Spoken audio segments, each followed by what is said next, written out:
Hi, I'm Kalis. My own brother slammed me so hard into the fridge I saw stars, then shattered my nose with his knee. I was bleeding, dizzy, reaching for the phone, until my mom ripped it from my hand. "It's just a scratch," she snapped. "Stop being dramatic."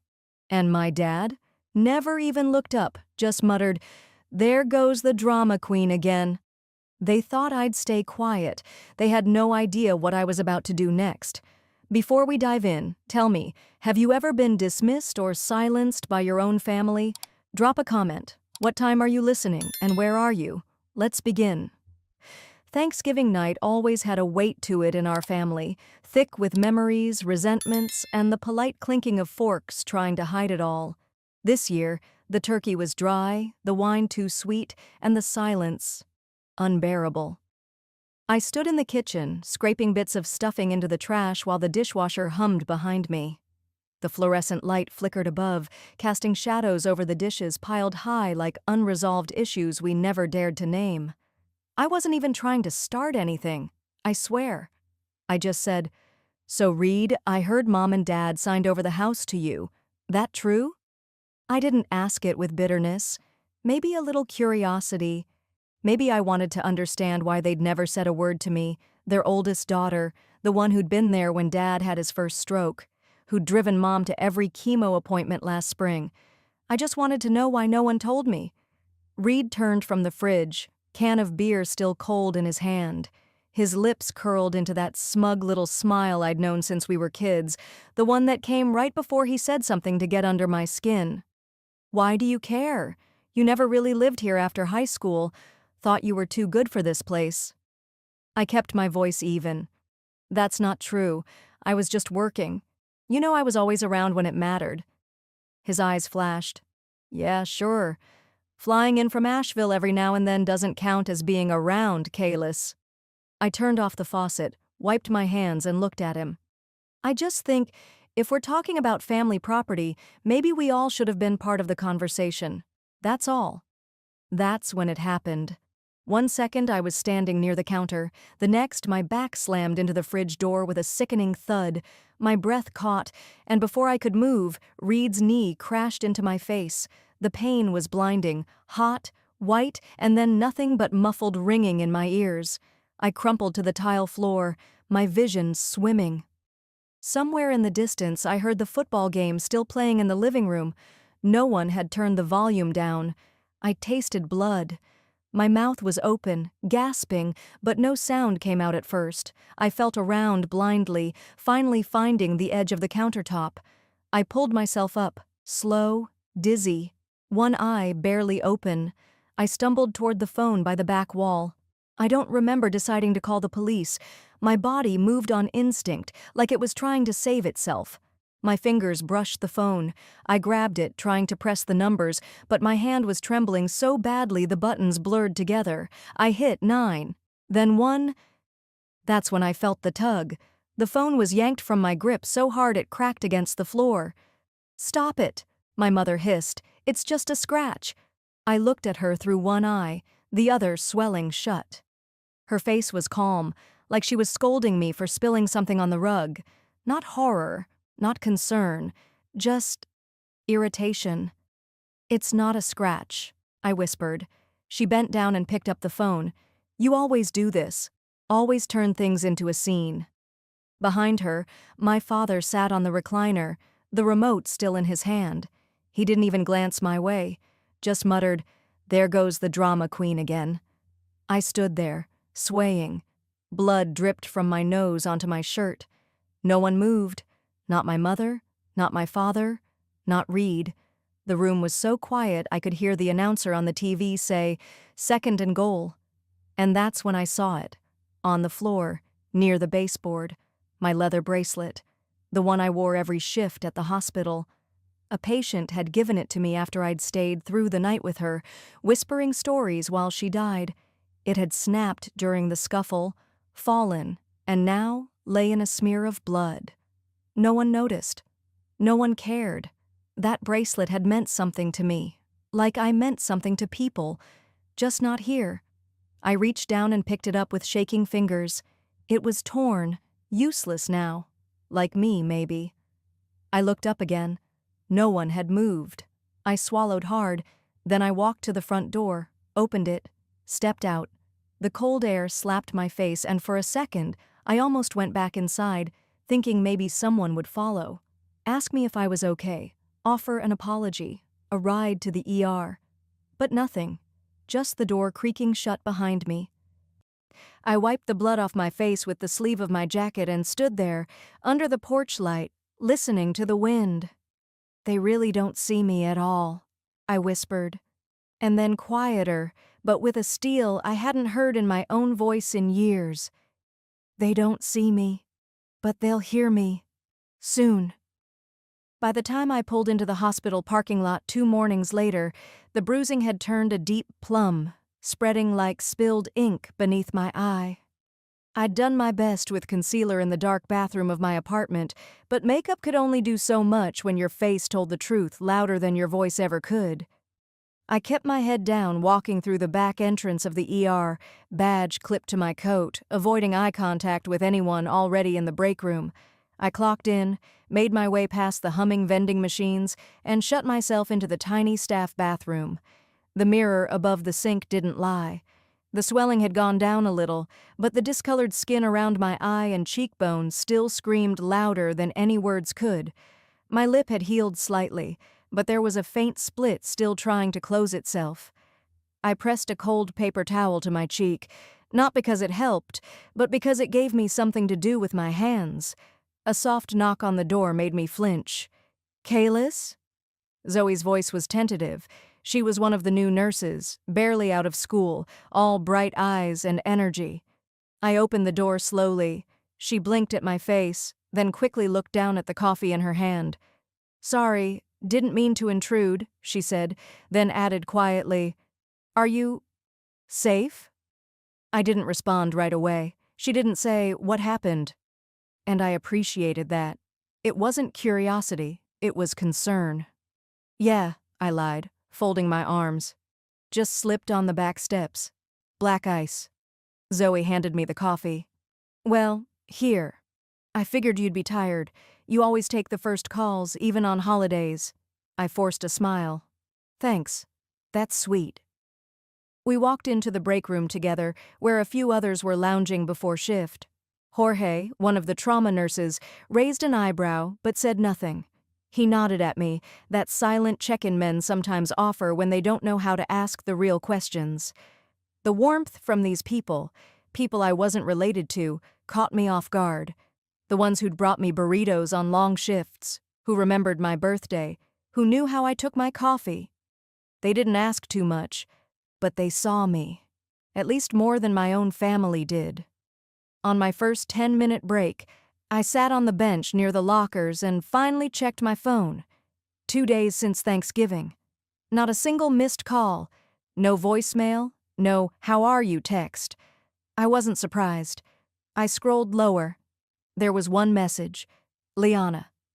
"Don't stir up drama. You know how Reed gets. Just let it go." I stared at the screen.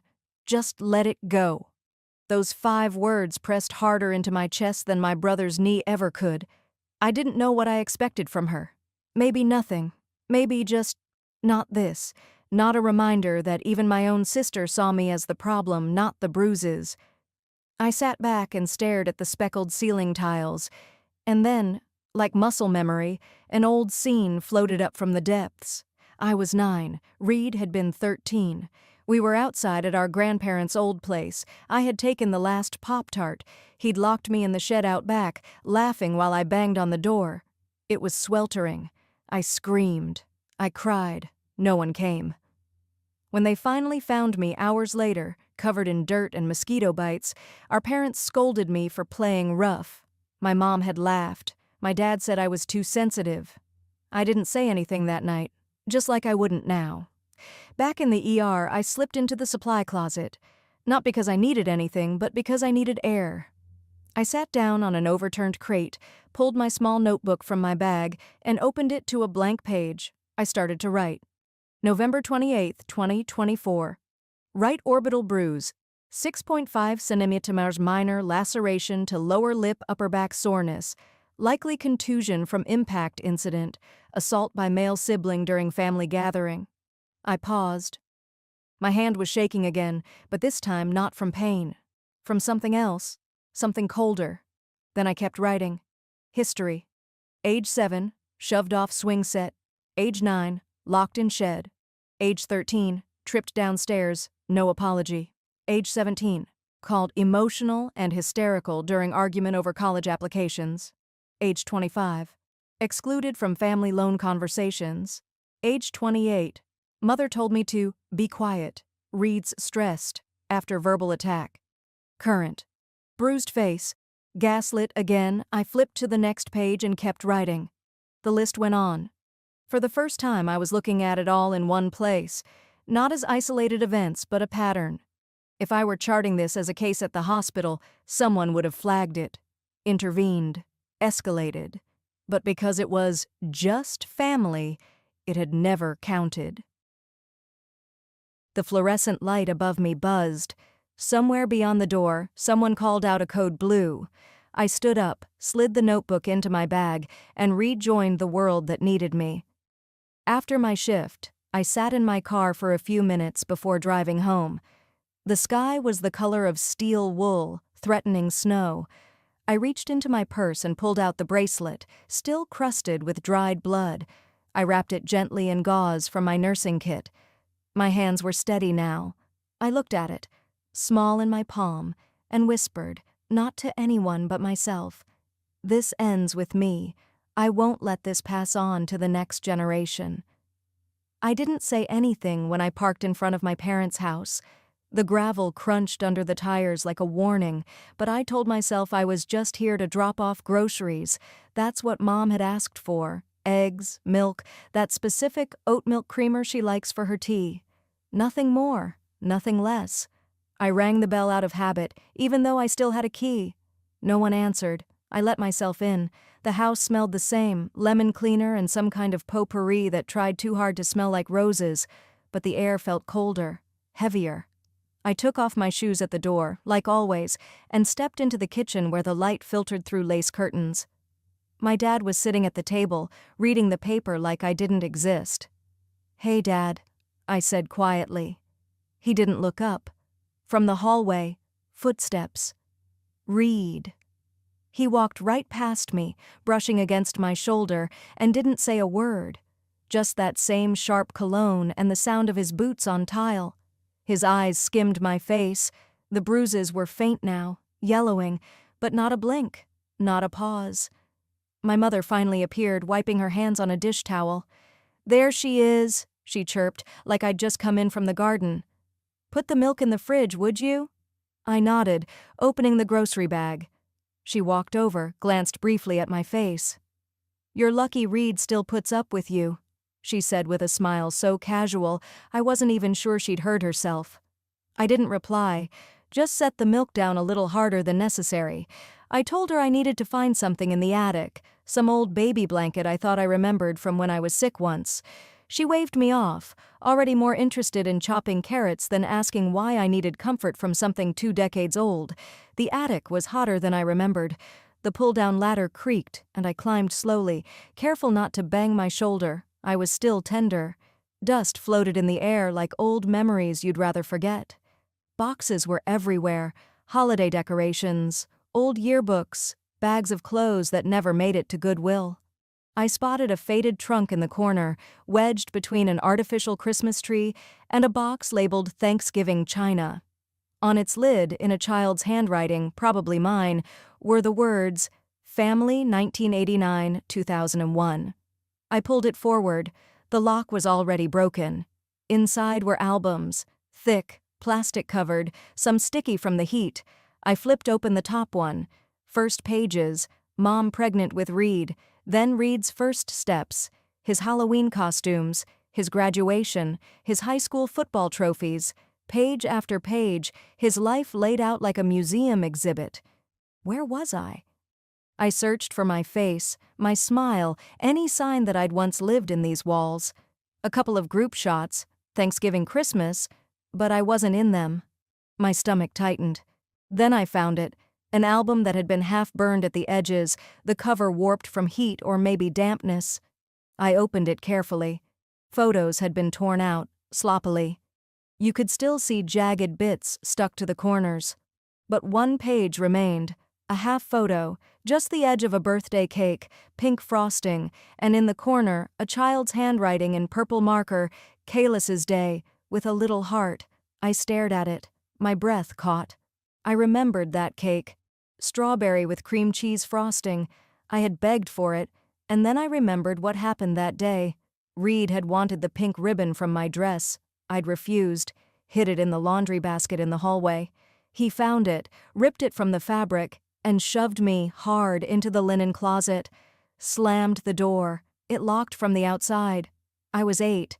I screamed at first, kicked, then cried, then whispered, then whimpered. At some point the heat made me dizzy. I remember curling up on a pile of towels, my cheek against the floor. I don't remember falling asleep, but I do remember the sound of heels. My mother. I saw her shadow through the crack under the door. She paused. And then she walked away. No one came until the next morning. I don't remember who opened the door, just the light hitting my eyes and the sticky, sour smell of sweat and fear on my dress. Back in the attic, I felt that same closeness in my throat, but this time I didn't cry. I closed the torn album slowly, carried it downstairs under my arm. I didn't say goodbye. By the time I got back to my apartment, dusk had fallen. The sky outside my window glowed with the soft pink of early evening, but inside, everything felt hollow. I laid the album on the coffee table, then went to my closet. From the top shelf, I pulled down the shoebox. Inside were scraps, photos, medical visit summaries, a bracelet stained with dried blood, a note Reed had once written and slid under my bedroom door. "You're not worth the air you breathe." I didn't throw any of it away. Tonight I started taping them to the wall, piece by piece, a bruise here, a photo there, a scribbled memory. I stepped back, arms folded. The half photo from my 8th birthday now sat at the center, pinned under a strip of masking tape. The marker squeaked softly as I finished writing the title, "The Case Against Silence." I stepped back, studied the wall for a moment. Memories, photos, scars now arranged like puzzle pieces. My hand hovered over one of the oldest photos, then dropped to my side. I wasn't ready to look at it any longer. That's when the phone rang. It was her. "Sweetheart," my mother's voice said, almost rehearsed. "How about dinner tomorrow night? Reed and Camille will be there. I thought we could move on." Move on. My fingers tightened around the phone. My face still carried the dull ache of a fading bruise. My thighs still sore from crouching in the attic. My heart blistered. Still, something in me, maybe something naive, wanted to believe. "I'll come," I said. The next afternoon I stopped by a florist and picked up a bouquet of pale yellow tulips. I don't know why. Habit, maybe. Or hope in disguise. When I arrived at their house, the porch light was already on, even though the sun hadn't set. Inside, the scent of roasted meat filled the air, mixed with something sharp. Lemon, again. My mother was in the kitchen, smoothing her blouse and adding last-minute garnishes. Her lipstick was a shade too dark, like she was playing hostess at a country club event. She turned when she saw me. "You look better," she said. "Glad the swelling's gone." Before I could respond, she turned back to the oven. I followed her to the hallway where the light was dimmer. I held the flowers in front of me like a peace offering. "Mom," my voice was steady. "I was in the attic the other day." She paused, spoon in hand. There was an old album, the one labeled 1989-2001. My pictures were gone. Her shoulders tensed. She didn't look at me. "Did Reed do that, or—" She set the spoon down. "You always made everything so heavy," she said finally, turning toward me. "Crying at birthdays, sulking at Christmas. I told your father, this one's got a flair for theatrics." I stared at her. "You tore them out?" She didn't answer, just smoothed her lipstick in the mirror beside the pantry. "You were always too dramatic, Kalis. Not everything is an attack. You ruined more holidays with your crying than I care to count." I opened my mouth, but nothing came out. I need to finish the rolls, she said, brushing past me. No apology, no flicker of guilt, just years of silence packed into one tight-lipped smile. By the time dinner started, the table was set like something out of a magazine, silverware perfectly aligned, crystal glasses. Reed's fiancée Camille was already seated with her parents, whispering something about vineyard tours in Sonoma. Reed gave me a curt nod when I walked in. My place card sat at the end, near the swinging kitchen door, farthest from the candles, the light, the conversation. I sat. Camille's father laughed loudly about something I hadn't heard. Camille leaned over. Reed told us how you once locked yourself in a closet over a ribbon. So dramatic. Laughter. My mother chuckled. She used to do that sort of thing all the time, so sensitive. Reed added, one time she got a bruise from bumping into a doorknob and made Dad cancel his poker night, like it was life or death. The words slid through the room like daggers dipped in sugar. I kept my hands beneath the table, fingers curled so tight into my palms, my nails bit skin. This is the last time, I thought. This is the last time I sit here pretending this is normal. Then it happened. Reed reached across the table, loud and laughing, grabbing for the bowl of mashed potatoes. His elbow bumped the edge of the teapot, full of fresh boiled water.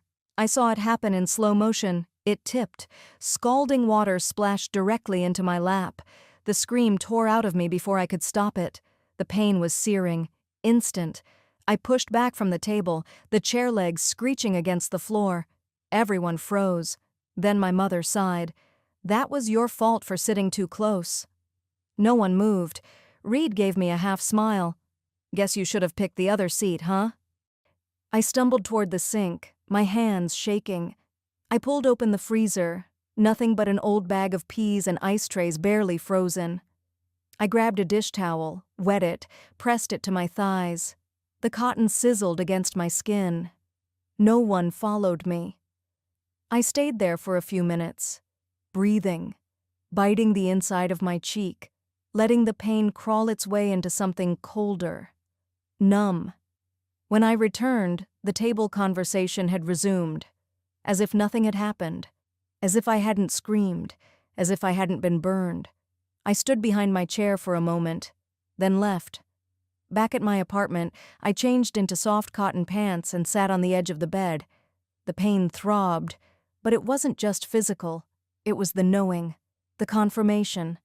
I opened my notebook and wrote 2 lists: people who were silent, people who helped hurt. I went down the names. Then I stopped. There was one I hadn't thought about in years. Not since the summer I turned 15. Someone who'd seen, once, who hadn't said much, but hadn't mocked either. I circled the name. My hand hovered over my phone, then tapped the contact. The screen rang twice before a voice answered. Hello? Hi, I said softly. I need to talk. I'm ready now. I didn't sleep. My body lay still, but my mind kept rewinding. Back to the boiling water, back to the way Reed smiled when it hit me. I could still feel the sting, not just on my skin, but deep inside my chest. I pulled the old comforter tighter around me, staring at the ceiling while the first light of morning crept through the blinds. The list I'd started the night before sat on my nightstand. People who were silent. People who helped hurt. I had scribbled names in the dark, each one reopening something I thought I'd buried. I reached over and picked it up, fingers tracing one name I hadn't seen in years. It triggered something. A smell. Bleach. Damp concrete. I was back in that locker room at 12 years old, trying to hide the bruises on my thighs by pulling my gym shorts down low. I remembered pressing a wet paper towel to the inside of my arm, wincing as it touched skin too raw. I didn't tell anyone. Back then I thought I wasn't allowed to feel pain, that it would just make me more dramatic, like Mom said. I sat up, legs aching slightly from yesterday's scald. My thighs were still red, tender to touch, but what throbbed more was this old ache I'd long ignored. I used to think I was the crazy one, for feeling left out, for crying when my picture was cut from the album, for thinking silence could be a weapon. My phone buzzed on the nightstand. A calendar alert. Nothing urgent.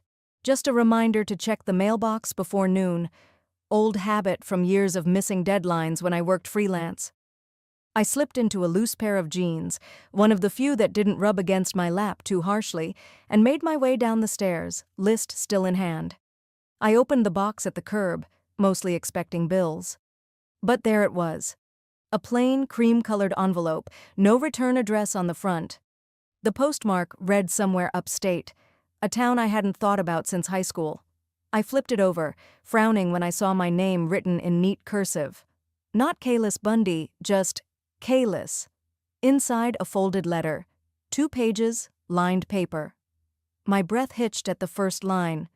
Dear Kalis, I don't know if you remember me. I was your music teacher in 8th grade, Ms. Greer. I stood frozen at the mailbox. My thumb rubbed the paper, almost afraid to go further. But then I read. I've thought about you for years. I saw the bruises. I tried to say something. I even filed a concern with the school counselor.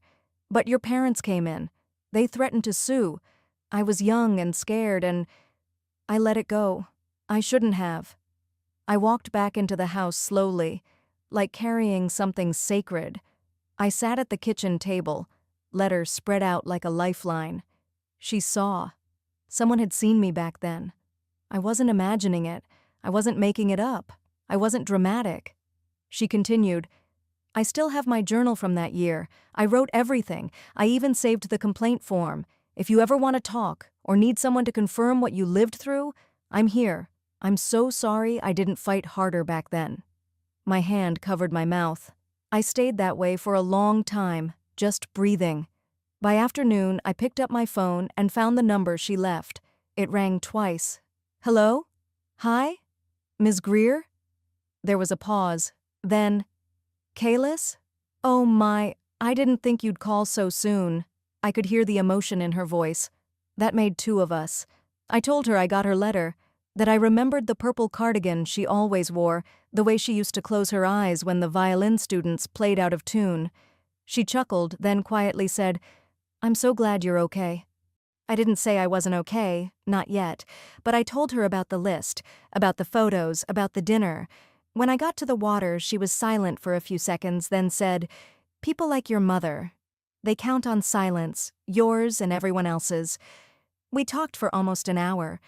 At the end, she said she still had her journal, the complaint form, everything. If you need me to back you up, I'm ready. I should have done it sooner. For the first time in a long time, I felt seen, not just believed, but witnessed. That night, the world was quiet.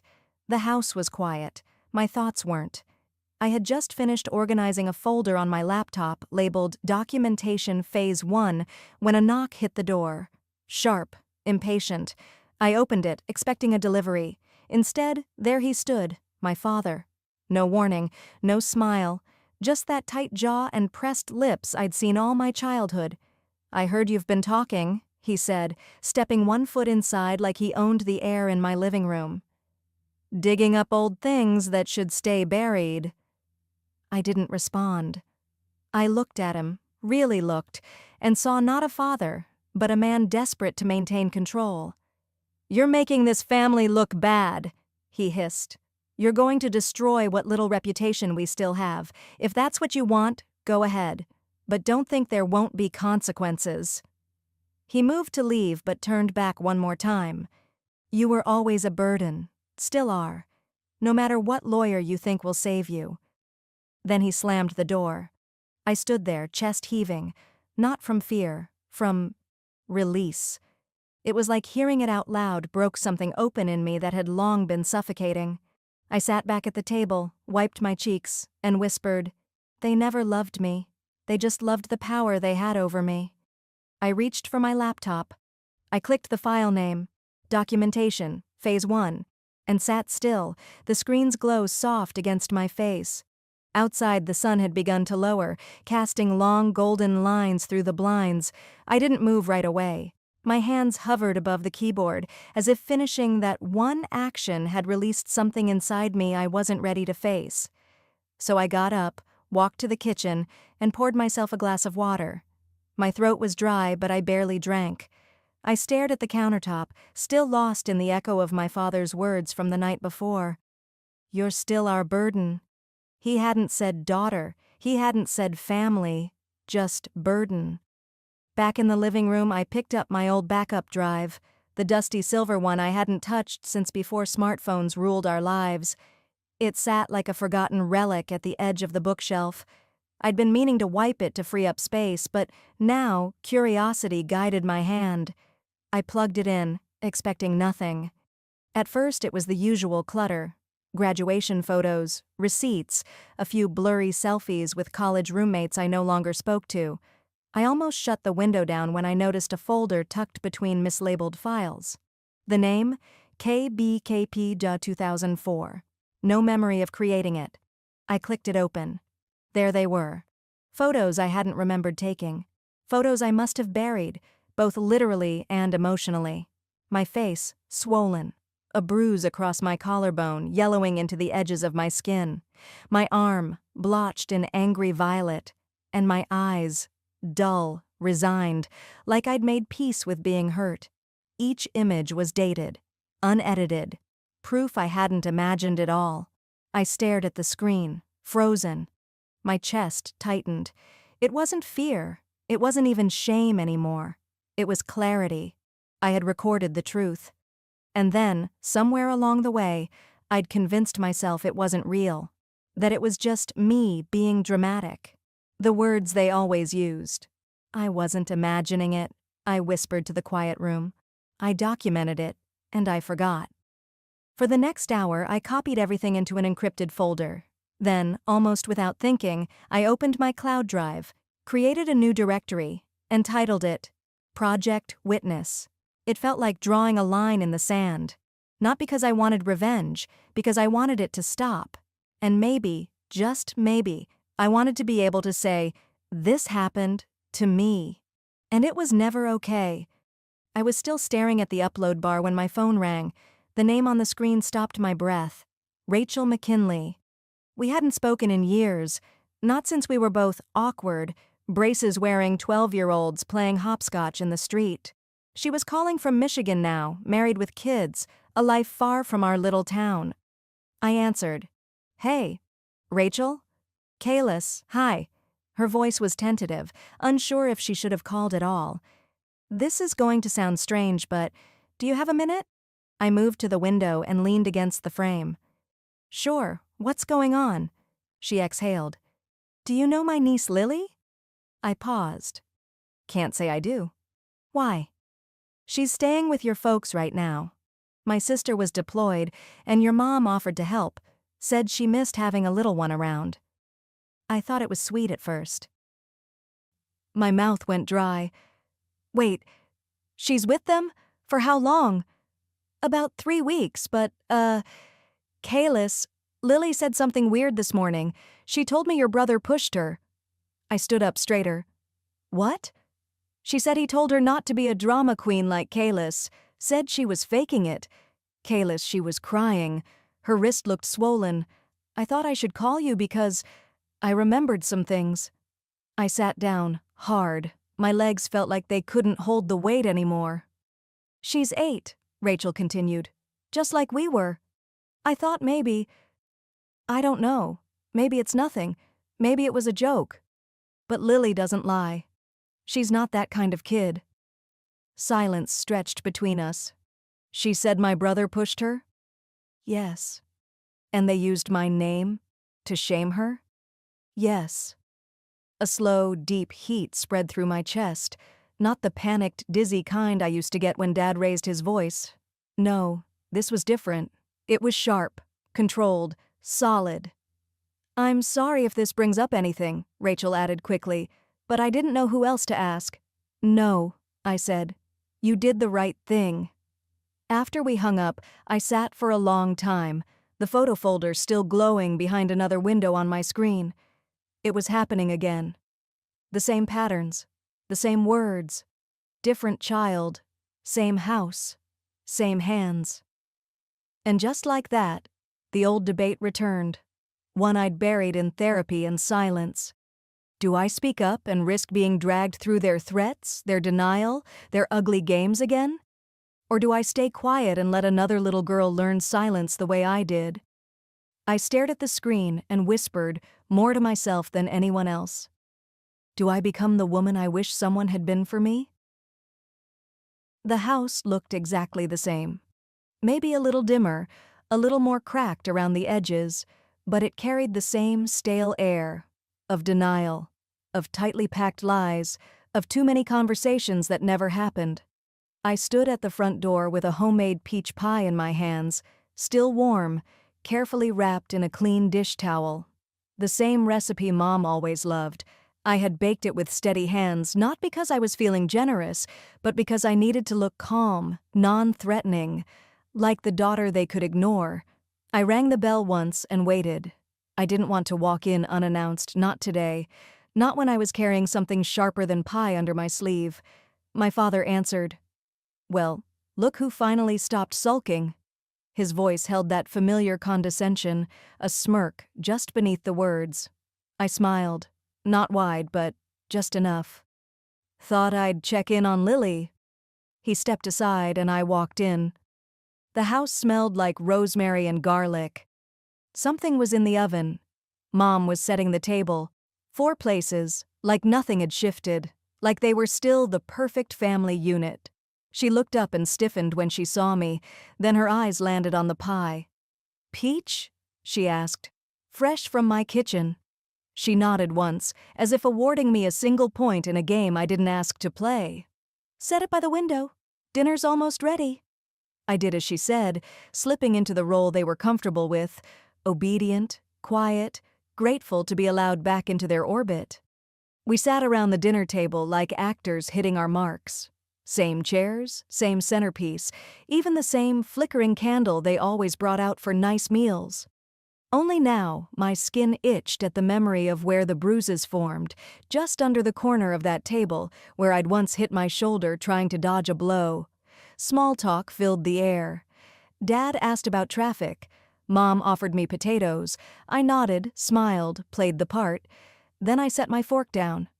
"I found something," I said softly, eyes on my plate. "On an old drive. Photos. Time-stamped. Clear." My father's hand froze midway to his mouth. My mother's fork clinked against her plate. I looked up at both of them. "You have 72 hours," I said evenly, "to tell the truth. Publicly. Or I will." No raised voice, no emotion they could call hysterical. Just facts. Cold, controlled, practiced. My father narrowed his eyes. "You think threatening us will get you what you want?" "I don't want anything," I replied. "Just accountability." "You think people will believe you over your own family?" I leaned slightly forward. "I don't need belief. I have documentation. And a timeline. And Lily." The mention of her name landed like a stone. My mother shifted. Dad's face hardened. "You can bury me again," I said, "or you can start digging your own graves. Your call." Silence. Then soft footsteps approached the dining room. Lily! She stood in the doorway holding a crayon and a coloring book, eyes wide. Before I could say a word, my mother snapped. "What did I tell you about eavesdropping?" Her voice was shrill now. "You want to end up broken like her? Keep snooping around like that." Lily froze, every inch of her small frame tightening. Her bottom lip trembled, and she backed up without a word, like she'd just touched something hot. I stood slowly, napkins still in my lap. I looked straight at my mother. "You just confirmed everything I needed." Her mouth opened, then shut. I didn't storm out. That's what they'd expect. I didn't make a scene or cry or yell. Instead, I walked into the kitchen. The air felt warmer there, the scent of pie hanging heavy around me. I opened the upper cabinet near the fridge and reached to the back. My old teacup was still there, white porcelain with blue vines running down the side. The one I used every night before bed when I lived here, before everything cracked. I placed it gently in my purse, zipped it closed. Back in the hallway, I glanced once toward Lily's room. The door was barely cracked open. "They still think I'm bluffing," I whispered. I slipped out of the house as quietly as I had entered, the teacup nestled in my bag like a memory finally reclaimed. I didn't bother with goodbyes. Let them think I was bluffing. That night, I didn't sleep. I sat at the edge of my bed, laptop open, eyes locked on the audio file I had saved months ago.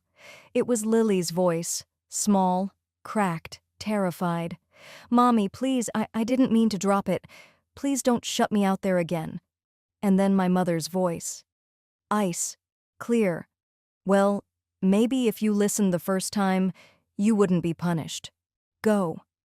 I closed the file. I didn't cry. Not anymore. 2 days later, I walked into the community school board meeting.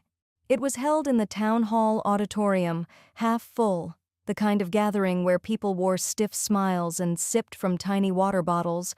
My parents sat at the front with folded hands and curated expressions, waiting to receive a Community Legacy Award for decades of dedicated service to youth programs. I found a seat near the back, waited. The board chair started with generic compliments, listing their donations, their leadership in parent-teacher councils, their reputation for raising strong, resilient children. When she finally paused and asked, "Would anyone like to say a few words?" I stood. "Just one thing," I said. My voice was calm, but it filled the room. "Before you hand out honors, there's something you should hear." People turned. My mother's head whipped around. My father leaned back in his seat, arms crossing slowly. I walked to the small podium, pulled out a flash drive, and plugged it into the laptop. No introduction. I just pressed play. The recording played over the speakers. Lily's voice, raw, pleading, my mother's cold dismissal. A silence followed, so heavy you could feel it pressing into your chest. Gasps. Someone near the front let out a small, broken, "Oh my God." A teacher in the third row covered her mouth. My mother turned gray. My father sat rigid, jaw clenched. "I'm Kalis," I said when the audio ended. "Their daughter, Lily's sister, the one who was also told to go outside when she cried. I waited years, too many years." Then came a voice from the side. "I reported a bruise on Lily's arm last spring," said Mrs. Ackerman, Lily's music teacher, standing slowly. Nobody followed up. I asked the principal. I never got a response. And then another. "We were their neighbors," said a man behind me. "Every Saturday we heard screaming. We thought someone else would say something." The room was no longer polite. I didn't raise my voice. I just said, "I'm done waiting." My mother looked like she might faint. My father's mouth twitched, something between rage and panic. Then he stood abruptly, pulled a folded paper from his blazer, and stepped up toward the front of the room. "She's unstable," he said, his voice shaking in that tightly controlled way he used when trying to sound rational. "She was hospitalized for mental illness 3 years ago. Here's the documentation. You should know what kind of person's making these accusations." He held the paper up like a shield. I didn't move. I didn't need to. From the back row, a voice cut through the air. "That's not accurate." Everyone turned. "I'm Dr. Sharon Levin," she said, rising with a quiet authority. "I'm the physician listed on that file, and that document has been altered. Severely. Kalis was seen for physical injury, not psychological. She was never admitted for mental health evaluation. This file is a forgery." For a moment, no one breathed. My father's hand dropped slowly to his side. His face lost its mask. His bluff had been called in public. I took one step toward the podium again. "You forged my records," I said, "just like you erased every mark you left. Just like you convinced everyone I was the difficult one." I reached into my bag and pulled out the teacup, walked to the front and placed it gently on the wooden podium. "I used to drink chamomile from this while pressing ice to my face," I said. "You told me it was my fault the cup cracked, that I dropped it. But I kept it, because I knew one day I'd pour the truth back into it." My voice didn't rise. It didn't need to. Security had arrived by then, murmurs turning into action. "We're going to need you both to come with us," one officer said, approaching my parents. They didn't resist. They didn't speak, just stood, stunned, as the room parted and watched them walk down the aisle, not as heroes but as people whose shadows had finally caught up with them. And as they reached the back, I caught a flicker of movement by the hallway. Lily. She stood near the doorframe, clutching her backpack, eyes wide but dry. She didn't blink. She didn't cry. She just watched, just like I once did. Lily didn't move. She just stood there, barely taller than the door handle, her eyes locked on mine. For a moment, neither of us said anything. There wasn't anything to say. She'd heard it all, and I knew that look. I'd worn it once too. That night, I didn't sleep. Again. Instead, I made tea. No chamomile, just plain black, hot and strong. I sat at my little kitchen table while the city softened into silence, and I stared out the window like the answers might be stitched into the night sky. I didn't feel triumphant. I felt steady. Still. Like my hands had stopped shaking after years of pretending they weren't. A week later, I was in my attorney's office, seated across from Jeanette, a sharp-eyed woman in her 50s with a steel gray bob and a filing system that could probably take down a cartel. She slid a folder toward me. Child Protective Services filed formal charges against your parents this morning. Child endangerment, falsifying medical records, interference with mandated reporting. I nodded slowly. And Lily? She's been placed in temporary foster care for now, Jeanette said gently. But we've started your guardianship petition.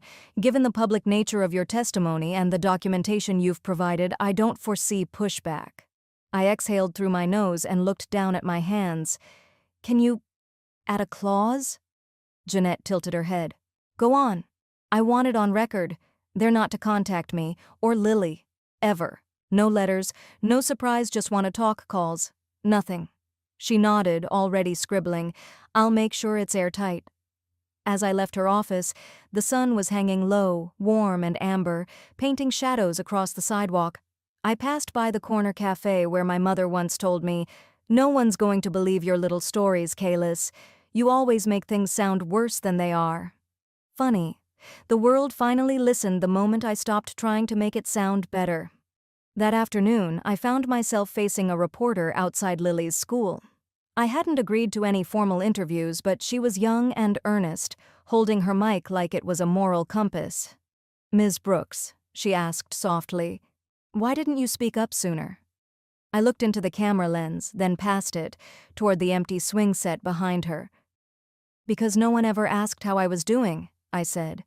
"They just called me dramatic." She lowered the mic slowly, eyes wet. "Thank you," she whispered. It wasn't about fame. I didn't want a feature in the Sunday paper. But sometimes, you say something because another little girl might be listening, and maybe she'll believe her own voice when no one else does. 2 days later, I drove to the group shelter where Lily had been placed temporarily. The building wasn't much, peeling paint, cracked sidewalk, but it was clean, and the staff were kind. Lily was sitting on a mat near the corner of the playroom, cradling a worn-out stuffed dog that looked like it had survived 5 generations. She looked up when I walked in, eyes unsure. I crouched down, hands on my knees. "Hey, sweet pea." She blinked once. "Do I have to go back?" I felt something twist in my chest. I leaned in closer. "No, baby," I whispered. "Not ever." She didn't cry. She just leaned forward, pressed her forehead gently to mine, and held it there. I let her stay that way as long as she needed. When she finally sat back, I reached into my bag. "I brought something for you." She watched carefully as I pulled out a small box and opened the lid. Inside was a white porcelain teacup decorated with tiny blue forget-me-nots. "It's not cracked," I told her. "You can drink your cocoa from it anytime you want. You don't need permission." She reached for it slowly, cradling it like it might dissolve in her fingers. "It's pretty," she said. "Can it stay with me?" "Of course," I said. "It's yours now." That night, back at my apartment, I took my old cracked teacup. the one with the chip near the rim and the faint hairline fracture running down its side, and placed it on the shelf beside the one I'd given Lily. I'd bought 2. Always planned to. Then I lit a candle. Just one. And opened the new journal I'd picked up from a bookstore tucked behind the courthouse. I'd asked the clerk to emboss the title myself. The gold letters glinted softly under the flickering flame. Things I was told never to say. I pressed my pen to the first page. They never hit me hard enough to kill me, just hard enough to make me quiet. The ink flowed. But now, silence isn't my legacy. I paused, took a breath. This is protecting a child like I once needed, and that is enough. I closed the journal gently, the pages still warm. Then I sat back and stared at the 2 cups. One cracked, one whole, and both, finally, safe. Sometimes the deepest scars are the ones no one believes. Have you ever been gaslit or silenced by the people meant to protect you? Tell me your story. I read every word, and I believe you.